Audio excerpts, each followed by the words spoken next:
Donna David. She was born and raised in Ceres. She's a graduate of Ceres High School. She's a licensed cosmetologist and Heald Business College graduate. She began her financial career at the age of 15, and I'm trying to do the math. She is older than me, if I can just make that point. She's a very good friend of mine. She's currently the marketing manager of Moxie Credit Union. She's one of my close friends, and I get teary-eyed thinking about being able to introduce her to you today because today's a special day. Today's her debut speaking opportunity to us. And I know that this is the first of many to come. And so, would you welcome Donna David?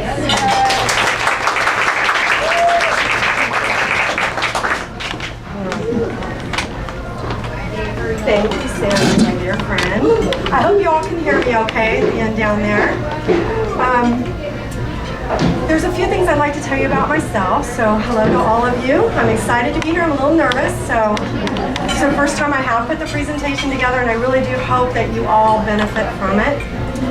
I would like to tell you just a little bit about who I am. I am with Moxie Credit Union. I'm a marketing manager. I've been there 26 years. I'm also a single mom, soccer mom. I have a 16-year-old daughter who's going to be a senior this year, so yes, high maintenance. Her name is Hannah Marie. She's the love of my life, obviously. I'm a daughter. I'm a daughter to Dawn and Georgia, and I'm a sister to Deborah and Darla. I'm also an aunt to Chelsea, Ashley, and Nikita. And lastly, I'm a friend. I'm a friend who I've been so blessed. I have so many friends that I can say truly have impacted my life, and I love them dearly. So like all of you, we're very, very busy. Our days are filled, and they just seem to pass by just so quickly. Along with many of you, I've also suffered some heartache in my life. 2006 was one of those years for me. It was a heartbreaking year. In January of that year, I lost my mother unexpectedly at the age of 68. In August of that same year, I suffered much heartache at the realization of a divorce of 23 years after being together. As you can imagine, that was a very, very difficult year for me. And I struggled to figure out what would be my new normal. I still struggle to figure out what is my new normal. Yet through all the heartache, all the trials, all the busyness of this life, my journey has led me to where I am right here today, to this topic that I'm going to share with you, and that is the power of a word. It was 6 years ago when I was listening to Caleb one morning, and they were encouraging people to pray for a word. I thought, well, New Year's resolutions didn't work very well for me. Never could keep one, to be quite honest. And so I began to think, I'm compelled to this. I think I'm going to go ahead and just pray about a word, see what happens. So as I prayed for my word, I started to think about this. How will I know it's my word? What if it's not the right one? I started to really just kind of get freaked out by it, overwhelmed even. And then all of a sudden I started to think, I think I'm overthinking this just a bit. And I began to realize that I needed to just let the process kind of happen, stop overthinking. And it's kind of funny, but looking back now, I just never could have imagined, ever, what a single word could do and make a difference in my life, day to day. But it did. So, with that, my first word that I'm going to share with you today that started me on this journey, it came to me really quickly. I just knew, based on the circumstances of my life at that time, that my word was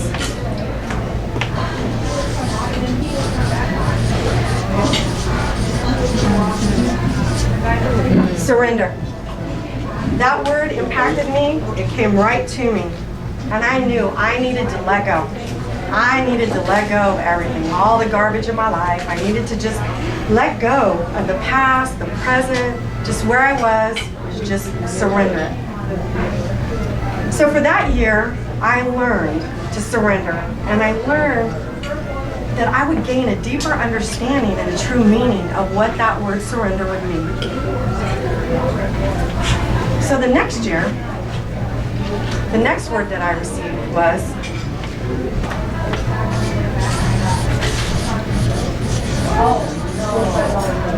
reveal. That word came so quickly within the first couple months of that year. It was revealed to me right away that a relationship that I had was not healthy for me at all. I knew it, didn't want to acknowledge it. And it was hard for me to realize that. But I knew once it was revealed to me that I needed to walk away from it. And I did. Throughout that year, I realized that the word reveal was actually meant for me to open my eyes and to the things that I was like choosing not to see in my life. So that was a very impactful year for me with the word reveal. My next word that I received, I didn't want at all. I tried other words. I even wrote out other words. I did everything I possibly could. I even told my friends, I don't like this one. I don't like this one. And I kept fighting it. And I always said, you know when you know. You know. And I knew. So I kept the word that I disliked so much. And that word was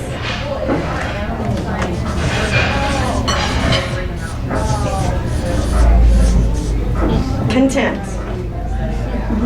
Content to me was a negative word. It was a negative word for my personality type. I viewed that word as it meaning complacency, acceptance, laziness. And I knew I had to face that word. This was kind of like the defiant, prideful part of my personality that I needed to kind of face. And I needed to trust that I was exactly where I was supposed to be. And that I needed to be content with where that was in my life. The good, the bad, the highs, the lows. I had to admit, and I have to admit to like all of you, that this word was not an easy word for me that entire year. I struggled with it so deeply. But I was so glad that I did. Because I did learn to be a little bit more content, and I learned to view it a lot more positive instead of negative. Some of my more recent words that I've had included the word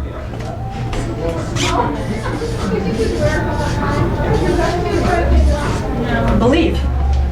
Believe came to me because I needed to realize that did what I believe really, did I believe it? So do you believe that what you believe is true? Whatever that belief is. And I knew that belief was given to me for that reason. That I need to set and understand that believing and the impact of believing what it meant in my life. The next word that I received was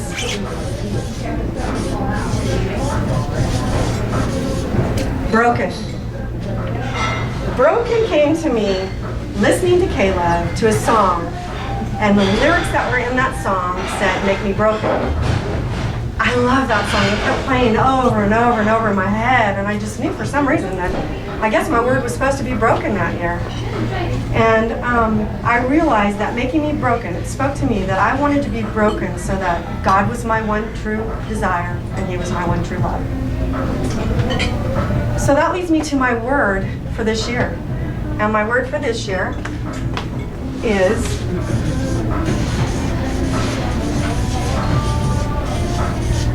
changed. There is no question, and anybody that knows me knows that I am not the same person I was even when this started 6 years ago. I knew when I got that word that that was exactly what it was supposed to be, that I was changed and I was no longer who I was. Every single one of these words have impacted my life in ways that I just could never have imagined. Through good times, through bad times, through the highs, through the lows, I have been incredibly blessed by each and every single one of these words. I've seen how a single word could transform, encourage, it comforted, and it truly changed my life. as well as I've seen it change the lives of others that I've shared my journey with. This part right here, I'm going to tell you that as I was putting this together, I had a moment. As I wrote them down and I was practicing this out, and I thought, okay, how am I going to present this? I looked back at these. I never looked at them all together, by the way. Each word came to me, and then I would get the next word and the next word. And when I wrote them all down and I looked at them, I was amazed. I was truly amazed. You can see a pattern in my words. It amazes me to think that these words are given to me and they actually correlate, and it's part of my journey. Each word complemented and fit together just like a puzzle. The puzzle that would read would say, I needed to surrender everything to God so that He could reveal to me that I needed to be content and really believe that He was in control. So He made me broken so that I could be forever changed. I never saw that until I started putting that together for this presentation. That was my aha moment. They all fell together. They're all in alignment. Whoa. That's all I can say. Whoa.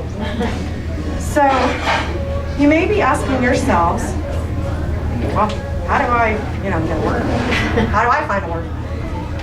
I will say that for those of you of faith, start praying. Pray to God. Ask Him, direct me. He may speak to you through scripture. He may speak to you through Christian music, daily devotionals. He may even speak to you through your life circumstances. Another way is meditation.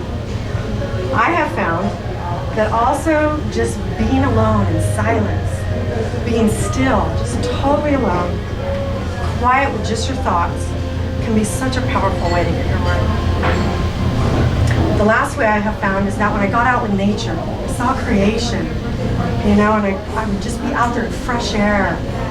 I found that being outside, whether it was by the ocean or a park or in the mountains, that you got away from all the clutter of life. And it was possible to actually receive my word through that. You might ask, well, what do I do with my word once I get it? If I have this word, what do you do with it? Well, for me, I have just printed simple copies that are on my desk and actually on my refrigerator. This is actually my little stand, which all 6 sit in. Each year I add the one in front of it. It sits right next to my computer. I look at it every single day. It's on my refrigerator, so I look at it every single day. It speaks to me some days it doesn't, but I see it every single day. I've also made copies for friends who have put them in their cars, on bathroom mirrors, wherever they have felt compelled to look at their word. I have found, though, that it will speak to you each and every day if you have it somewhere where you can see it. Sometimes you may want to include maybe a support statement or a scripture maybe that inspired you, a tagline. That's a marketing phrase for you there. But just remember that your focus is really the word. And I'm only going to say that because I've had some friends that were just focused and overwhelmed, almost traumatized by trying to figure out some support statement or scripture, or, and I just want to encourage each one of you that the simplicity, you don't have to. The focus is on the word. And it's through the simplest of things sometimes that the most powerful things can happen. So in the past, I have included, support statements underneath my beautiful little white cardstock with a nice little, frame on it. It's very exciting, isn't it? But like for broken, I had, you're my one desire, you're my one true love, you're my breath, my everything. Please make me broken. For content, I trust that I was exactly where I was supposed to be. And it was just a reassurance that, I knew what these words really meant to me. So, in closing, I'd like to encourage each and every single one of you today to consider the possibility of a word for the remainder of this year. When Sandy spoke a couple months ago, she talked about the word intentional. I have to tell you, that word has stayed with me every day since. I have heard it now numerous times at other things that I've been at. All of a sudden, this word is just everywhere. Maybe that's your word. Maybe the word could be inspire, which is what I hope that this is doing for each and every one of you here today. Whatever your word might be, I believe 100% with all my heart and soul that it will transform, it will encourage, it will comfort, it will direct, and yes, it will even inspire you. So I'm going to be excited to hear from you guys and to hear how hopefully the power of a word could be changing your life. And I want to thank each and every one of you for giving me the opportunity to share this for the very first time. So thank you.